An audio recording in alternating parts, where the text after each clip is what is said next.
ये वीडियो बहुत स्पेशल होने वाली है क्योंकि आमतौर पे मैं आपके साथ इन्फॉर्मेटिव वीडियो शेयर करता रहता हूं जो लेटेस्ट इन्फॉर्मेशन होती है, लेकिन इस वीडियो में ये वीडियो जो है वो आपका कन्फ्यूज़न दूर करने की, आपको डिसीजन सही से लेने की उसमें हेल्प करेगी। क्योंकि इस टाइम पे इंटरनेशनल स्टूडेंट जिनको जो जाना चाहते हैं इंडिया से बाहर, तो उनके लिए बहुत बड़ा कन्फ्यूजन है।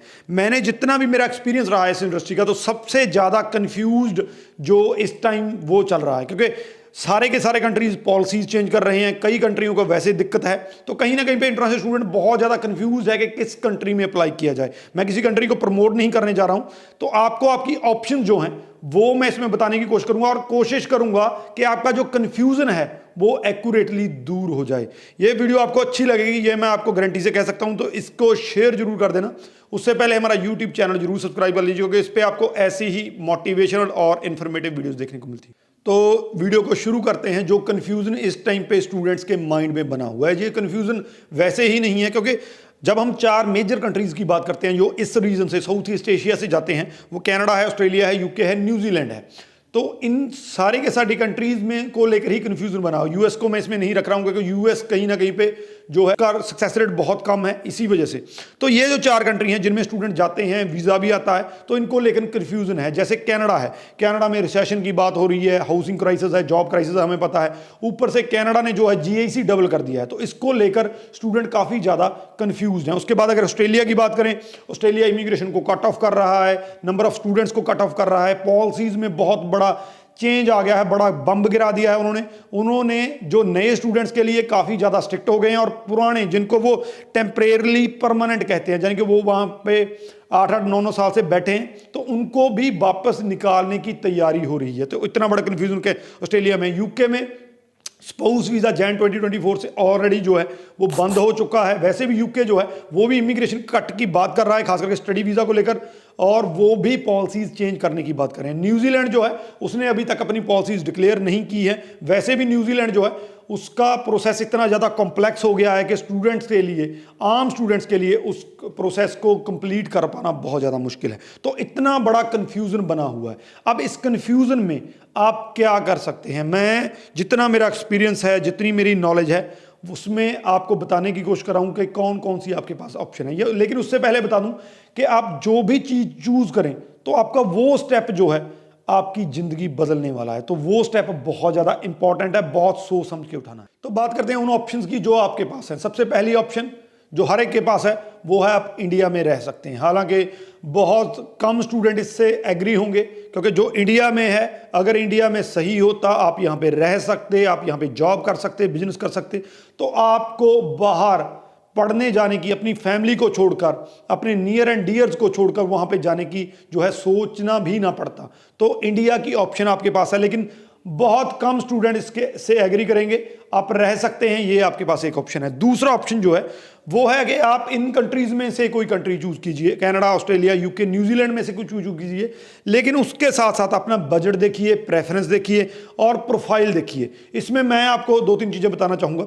मान लीजिए आप कनाडा चूज करते हैं, तो एक तो आपका बजट बढ़ गया है कनाडा का, उस हिसाब से देखिए। दूसरा, आपको हालांकि जीआईसी में आपको हेल्प कर देगा कि 20,000 है, तो आपको कम से कम वहां पे जाकर जो जॉब के लिए आप मजबूर नहीं होंगे कि आपके पास पैसे नहीं है, तो जीआईसी आपके पास पड़ा है, वो आपको हेल्प कर देगा। लेकिन फिर भी अगर कनाडा आप करते हैं, तो कनाडा में पेशेंस रख के चलिए। 1.5-2 साल का पेशेंस आपका हो सकता है, तब तक कनाडा की जो सिचुएशन है वो काफ़ी हद तक जो है वो सही हो जाएगी। उसके बाद आपके लिए कोई दिक्कत नहीं है।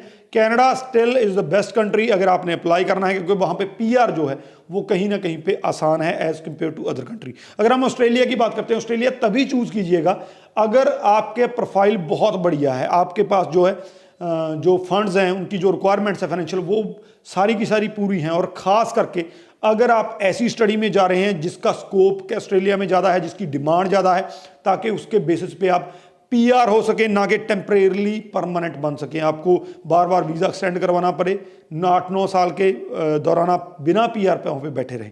और इसके बाद यूके है। यूके अगर हाईएस्ट स्टडी करने जाना है, बहुत बढ़िया स्टडी करने जाना है, one of the best country USA और यूके, इसमें कोई डाउट नहीं है। लेकिन आपके पास पीआर की ऑप्शन जो हैं वो बड़ी लिमिटेड हो जाती हैं। यूके में आपको पोस्ट स्टडी वर्क मिलता है, उसमें कोई डाउट नहीं है, जिसको ग्रेजुएट रूट वीज़ा कहते हैं, लेकिन फिर भी वहाँ पे पीआर की ऑप्शंस बड़ी लिमिटेड है। और न्यूजीलैंड का इतना कॉम्प्लेक्स प्रोसेस है, अगर आप उसको पूरा कर सकते हैं तभी आप न्यूजीलैंड को ऑप्ट कीजिए, अदरवाइज न्यूजीलैंड का वीज़ा ना आपका आज लगेगा ना आपका कल लगेगा, इतनी बड़ी रिक्वायरमेंट्स हैं न्यूजीलैंड की। तो ये ऐसे 4 कंट्री हैं जिनको आप इन चीज़ों को ख्याल रख के जो है वो चूज़ कर सकते हैं।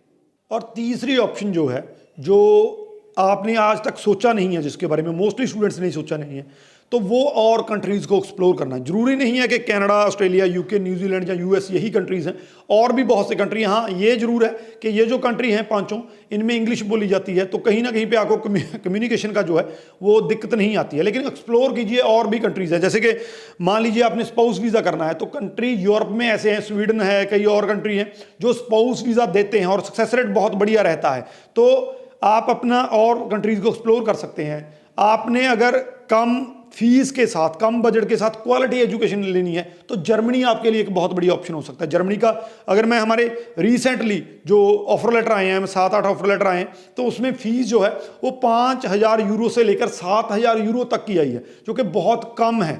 अगर हम उसको इंडियन रुपीज़ में कन्वर्ट करें तो 7 से 8 लाख रुपया बनता है, जहाँ 5 लाख रुपया भी बनता है। तो इसके साथ आपको ब्लॉक अकाउंट करना है, जो कि आपका 10 लाख के अराउंड है। तो कहीं ना कहीं 15-16 लाख में आपका जर्मनी का हो सकता है। वही है जो पहले कनाडा का था, और बहुत बढ़िया कंट्री आपके लिए साबित हो सकता है। तो आप और भी कंट्रीज़ को एक्सप्लोर कर सकते हैं। ये आपके पास एक ऑप्शन है, जो कंट्री आपके बजट को सूट करते हैं, जो आपके प्रोफाइल को सूट करते हैं, और सबसे ज़्यादा बड़ी बात, जो आपके आगे आने जाने जो प्लान है स्टडी के बाद के, उसको सूट करते हैं। तो ये 3 ऑप्शन इंडिया में रह सकते हैं, उन 4 में ऑप्ट कर सकते हैं, लेकिन चीज़ों का ख्याल रखना होगा। थर्ड और भी ऑप्शन है जिनको एक्सप्लोर किया जा सकता है। कमेंट जरूर कर दीजिए आप में से किनको इसमें 3 में कौन सी ऑप्शन आपको सही लगी, इंडिया रहना है, इन्हीं में जाना है, या और कोई ऑप्शन एक्सप्लोर, इसको कमेंट जरूर कर दीजिए इस पे। इस वीडियो के रिगार्डिंग अगर कोई क्वेश्चन है तो नीचे लिख दीजिए, आपको आंसर मिल जाएगा। शेयर जरूर कर दीजिए, क्योंकि मेरी ये कोशिश रही है इस वीडियो को बनाने में कि मैं आपके कन्फ्यूज़न को दूर कर सकूँ, जो भी मेन पॉइंट्स हो वो रख सकूँ, और आपको डिसीजन लेने में हेल्प कर सकूँ। सो राजवीर चहल, थैंक यू सो मच।